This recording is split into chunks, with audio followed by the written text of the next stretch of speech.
Have you ever noticed how stupidity seems to speak louder than wisdom? How the most absurd voices echo confidently, while the rare voices of profundity are ignored, ridiculed, or silenced. We live in strange times. Knowledge has never been so accessible, and yet wisdom has never seemed so distant. It's as if the modern world has built an infinite library only to fill it with noise. Think about it. We carry devices in our pockets that give us access to the entire history of human thought. The words of Plato, the insights of Jung, the despair of Nietzsche, the poetry of Rumi. And yet, we rarely use this access to cultivate wisdom. Instead, we scroll, refresh feeds, consume fragments of content so quickly that nothing takes root. We are drowning in information, yet starving for meaning. The German theologian Dietrich Bonhoeffer, who confronted the Nazi regime, left a disturbing reflection. Stupidity is more dangerous than evil, because evil at least is conscious. Stupidity, however, spreads unconsciously, collectively, like a virus of the mind. Bonhoeffer realized that stupidity was not just an individual flaw, it was a social phenomenon, growing in times of chaos and mass conformity. And when we look at the modern world, we can't help but feel as if his warning has come true before us. Stupidity is no longer confined to the margins of society, it is celebrated, amplified, rewarded. It dominates politics, reigns in entertainment, infiltrates our daily conversations. It disguises itself as simplicity, as common sense, as accessible language, and in doing so silences the slow, discreet voice of wisdom. But why does this happen? Why would a society exalt stupidity and neglect wisdom? The answer lies in the very nature of wisdom. Wisdom is demanding. It demands patience, silence, solitude. It doesn't sell easily. It doesn't entertain. It can't be compressed into a slogan, a meme, a viral clip. Wisdom speaks softly while stupidity shouts. And in an age where attention has become the most valuable currency, it's not the truest voice that wins, but the loudest. Perhaps this is the true paradox of our time. The more we desire meaning, the more we consume its simulacrums.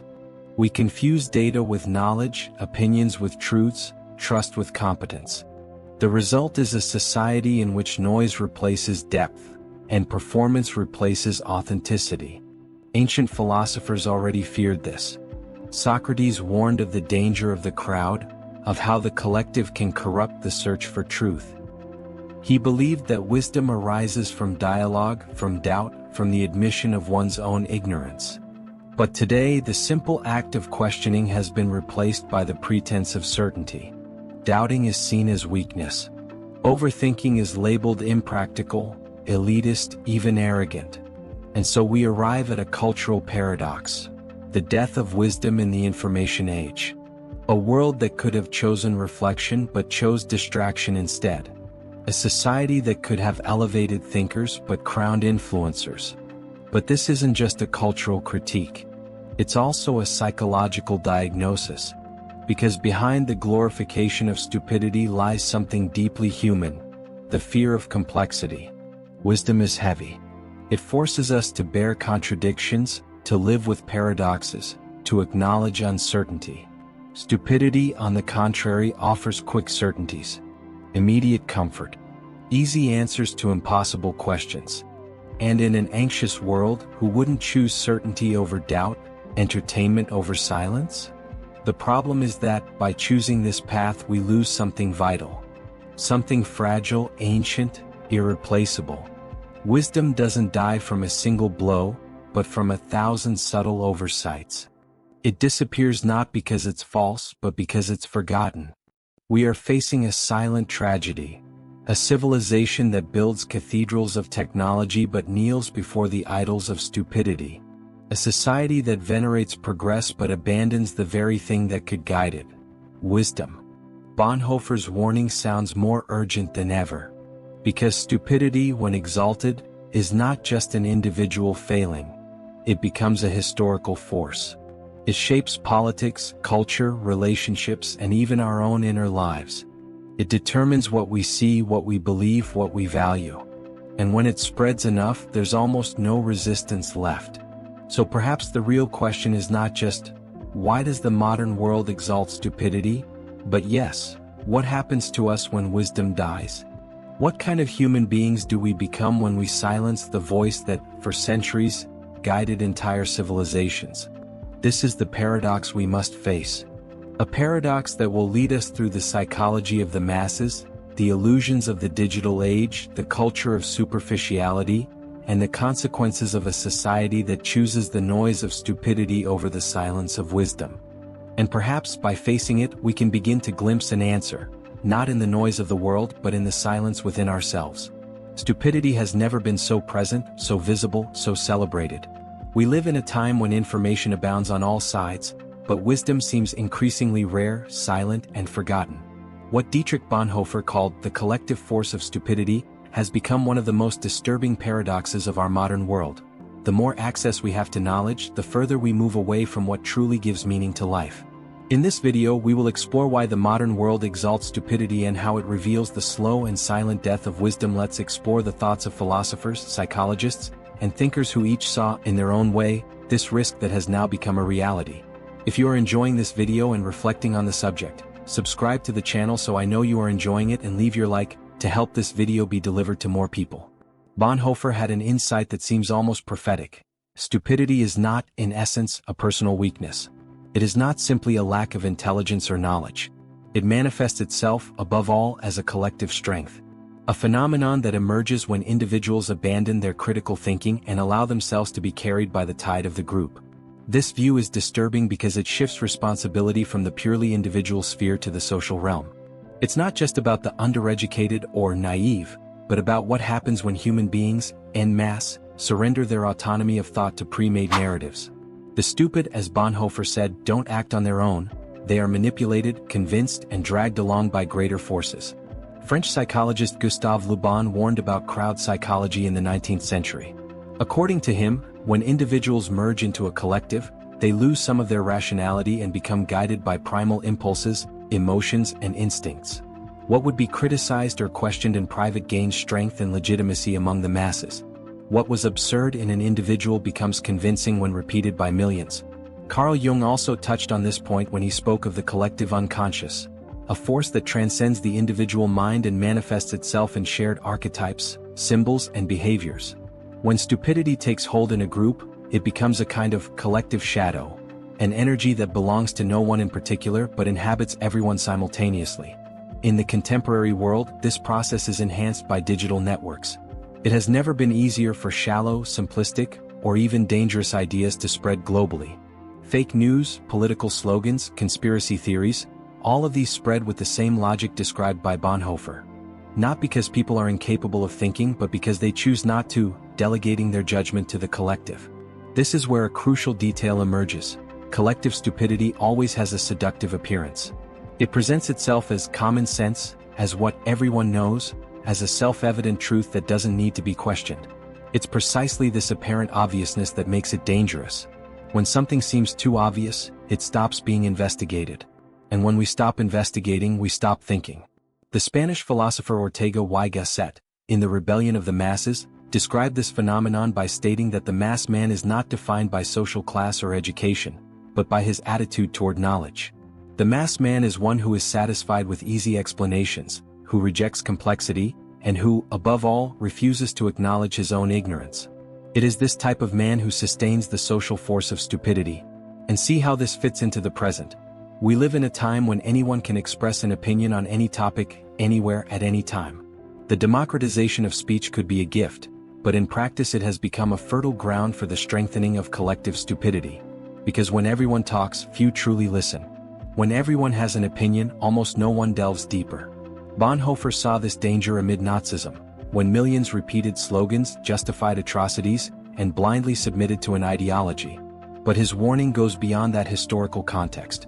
It invites us to look to the present and recognize that collective stupidity has not disappeared with the past. It has simply changed its mask.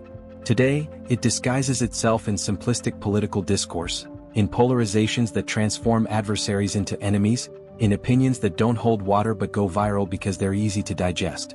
Collective stupidity thrives precisely because it offers what wisdom cannot: quick answers, absolute certainty, and a comforting sense of belonging.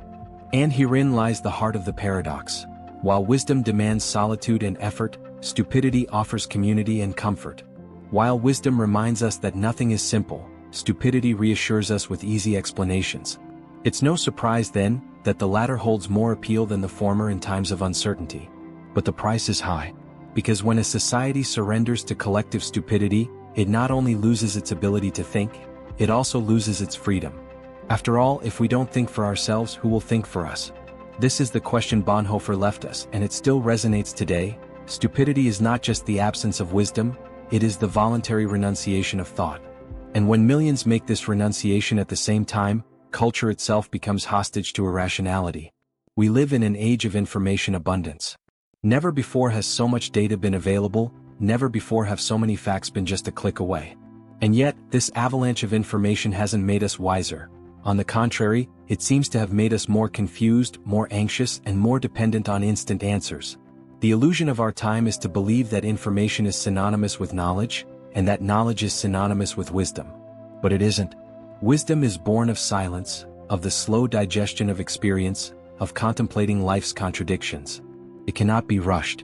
Information, on the other hand, is rapid, fragmented, and infinite. We consume content like someone devouring fast food, in excess, without digestion, without real nutrients. The result? We are full yet malnourished. Overloaded with data yet empty of meaning. Thinker Neil Postman, in his book Amusing Ourselves to Death, already denounced this in the 1980s. He said that television had transformed everything into entertainment, even politics, religion, and education. Postman feared that the problem of the future would not be the censorship of information as in Orwell, but its excess as in Aldous Huxley. We would not be deprived of truth, but suffocated by irrelevances. And isn't that exactly what we're experiencing today? Every notification, every trending topic, every bombastic headline competes for our attention. And by competing, it distorts our perception of importance. We no longer distinguish the essential from the trivial, the profound from the disposable. What is immediate always seems more urgent than what is lasting. Zygmunt Bauman called this experience liquid modernity, a time in which nothing remains, nothing solidifies, everything slips through our fingers. This liquidity also affects our way of dealing with knowledge. We no longer seek to understand deeply, we seek to navigate, to skim the surface. On social media, this dynamic reaches its peak. It doesn't matter so much whether something is true, but whether it's shareable. It doesn't matter whether it's complex, but whether it fits into 280 characters, 15 seconds, or a punchy sentence. We've created a market of instant opinions where value lies not in thought, but in performance. And the most ironic thing, we confuse this spectacle with knowledge. Because we spend our days surrounded by data, news, statistics, and opinions, we believe we are informed. But being informed is not the same as understanding. Information is horizontal. It spreads quickly but doesn't penetrate deeply. Wisdom is vertical. It doesn't spread but sinks deep. This excess creates a psychological paradox. The more we know superficially, the more we profoundly ignore. The sheer amount of information we consume gives us the illusion of mastery, but in reality, it saps our capacity for reflection. After all, if everything is at hand, why think with effort? Why memorize, contemplate, or internalize? Nietzsche already ironized this in his time, criticizing the learned man, who accumulated knowledge like someone collecting objects, but without digesting it, without transforming it into life. Today this criticism applies to all of us. We are superficial scholars, collectors of fragments, incapable of transforming them into real wisdom. The result is a culture that values speed over depth. And in this, stupidity finds fertile ground. Because while wisdom demands slowness, stupidity adapts perfectly to the logic of haste. It doesn't need to be true, just convincing. It doesn't need to be solid, just viral. This illusion of knowledge also creates an emotional void. We've never been so informed and, at the same time, so insecure about who we are, what we believe, and what truly matters. We're like navigators in an infinite sea of data, but without a compass, a map, or stars to guide us. And here lies the crucial question. If we mistake information for wisdom, aren't we condemned to live on the surface of life? Aren't we reducing our own humanity to a collection of fragments, incapable of uniting into a coherent whole? Perhaps this is one of the most subtle aspects of the death of wisdom.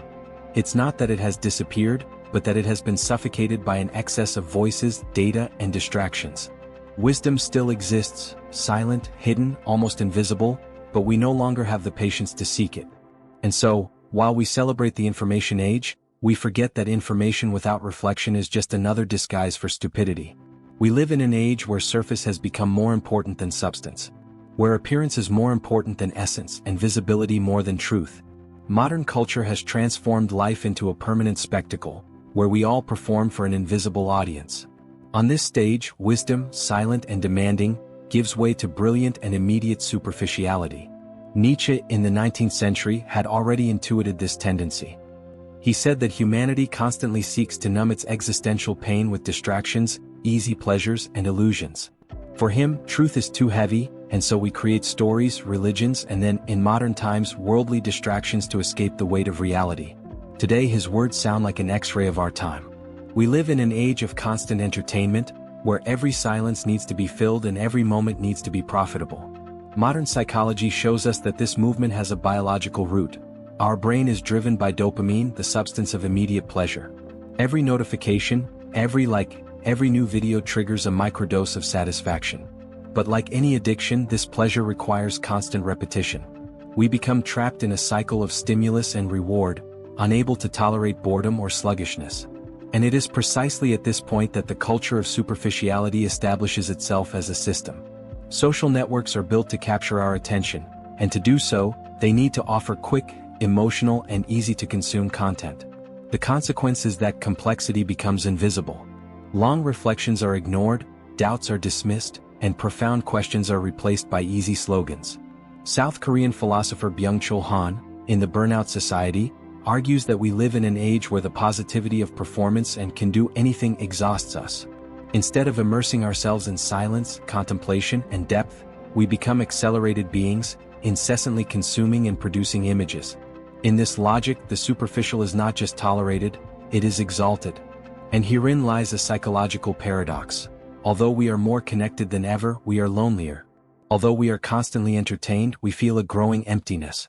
Superficiality offers immediate pleasure, but no meaning. It's like drinking salt water. The more we consume, the thirstier we feel. This culture also shapes our relationships. Love, friendship, and even identity become products displayed in digital showcases. We are trained to think in terms of impressions, likes, and validation, rather than emotional depth and true intimacy. Thus, not only knowledge but life itself becomes superficialized. And when everything becomes a spectacle, stupidity finds its consecration. Because superficiality requires no effort, no reflection, no maturity. Wisdom, on the contrary, disturbs, confronts, demands change. It's much easier to follow the tide of artificial lightness than to face the weight of truth. Nietzsche said that few can bear the truth, and that most prefer the illusions that keep life bearable. Perhaps this is why in our culture stupidity is celebrated, because it is light, accessible, and fun. While wisdom forces us to look at the darkness within us, stupidity distracts us with colorful lights, quick jokes, and simplified narratives. But the price of this choice is fragility. A society that lives on the surface is vulnerable to any manipulation, any loud spectacle, any well-told lie. Like children fascinated by fireworks, we allow ourselves to be enchanted by the immediate brilliance, forgetting that, in the end, the sky remains empty. The culture of superficiality is, therefore, more than a consumer habit. It is an existential symptom. It is the reflection of a world that cannot tolerate silence, slowness, and depth. A world that prefers to appear rather than be, to show rather than understand, to distract itself rather than transform itself. And perhaps that is the greatest triumph of stupidity, turning life into a spectacle and making us believe that this is enough. Every choice carries a price. And the choice, conscious or not, to exalt stupidity over wisdom has consequences that permeate every layer of social life. Stupidity is not just an individual trait. It is, as Dietrich Bonhoeffer said, a collective force. Once institutionalized, it shapes governments, markets, culture, and even the most intimate human bonds. The first price is the fragility of truth. When stupidity becomes the norm, truth loses value. Not because it disappears, but because it no longer matters. In a world saturated with superficial narratives, truth becomes just another version among many. Post-truth, a term so often used in our time, is nothing more than the institutionalization of indifference to reality. What matters is not what is true but what is useful, what generates impact, what mobilizes rapid emotions. Plato had already warned about this in The Republic, when he described the degeneration of democracy into demagoguery. The moment when the people, seduced by pleasant and easy speeches, surrender to the manipulation of those who know how to exploit their basest passions. Today this diagnosis sounds almost prophetic. Collective stupidity reveals itself in fake news, in irrational beliefs, in the triumph of easy narratives over the complexity of reason. The second price is the erosion of responsibility. Stupidity, when shared, provides comfort. If everyone believes the same absurdity, then no one needs to feel guilty. Collectivity serves as an alibi. Hannah Arendt, reflecting on the banality of evil, showed how ordinary individuals, when absorbed by simplified systems of thought, become capable of atrocities without realizing the gravity of what they do. Collective stupidity is, in this sense, a moral anesthetic. It allows us to act without reflection, consume without question, and continue without thinking. The third price is the degradation of politics. A society that exalts stupidity is always at the mercy of leaders who know how to manipulate it. Populism, in its multiple forms, feeds on superficiality and irrationality. It is easier to convince the masses with slogans than with arguments, easier to mobilize through fear than through reason. The politician who seeks wisdom loses ground to one who offers easy certainties, clear enemies, and magical solutions. But the deeper price is existential, the slow death of individual consciousness. Wisdom is solitary, it demands introspection, it demands courage to face the void. Stupidity, on the contrary, is comfortable because it is shared. It creates a sense of belonging, of unanimity, of being on the right side. And so, without realizing it, the individual dissolves into the mass, giving up their uniqueness in exchange for the security of the collective. Social psychology shows how powerful conformity is. Experiments like Solomon Asch's revealed that people prefer to be wrong with the group rather than right alone. Collective stupidity works precisely in this way. It spares us the anguish of loneliness, offering the false security of consensus. And herein lies the paradox. The more society succumbs to collective stupidity, the more fragile it becomes in the face of crises. A community founded on illusions doesn't know how to deal with reality. When the truth finally imposes itself, in the form of economic catastrophes, environmental collapses, or human tragedies, there's no longer the maturity to face it. Reality, ignored for so long, returns with a vengeance. Bonhoeffer wrote that one can resist evil, but it is much more difficult to resist stupidity, because it refuses to be confronted with arguments. Stupidity is not just the absence of reason, it is the rejection of reason. It is a wall built by collective comfort, against which wisdom becomes powerless. But perhaps the most silent price is another, the loss of life's meaning. Because wisdom, even painful wisdom, is what connects us to mystery, depth, and the transcendent. It reminds us that existence is not just about survival, but also about the search for meaning. By rejecting wisdom and embracing stupidity, we are not only making ourselves more politically or socially vulnerable, we are impoverishing our own human experience. The death of wisdom is also the death of a full life. And in this void, stupidity triumphs, crowned queen of a depthless world. If we've come this far, perhaps an inevitable question arises. Is it possible to resist this tide of stupidity? Is it possible to reverse the silent death of wisdom in a world that despises it? The answer is not simple, and perhaps precisely for that reason, it is profoundly human. The first lesson is to recognize one's own responsibility. Bonhoeffer reminds us that stupidity is not just collective. It manifests itself in each of us when we fail to think, when we blindly follow consensus, when we accept what is easy instead of what is true. Resisting stupidity begins with an individual act. Cultivating critical thinking, questioning routines, looking within oneself with courage. Carl Jung said that facing the shadow, the hidden and often irrational part of ourselves, is an essential step toward self-knowledge.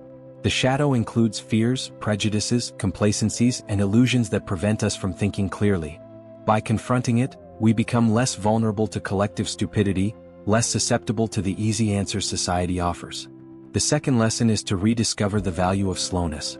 Wisdom is not rushed, it requires time, reflection, and patience.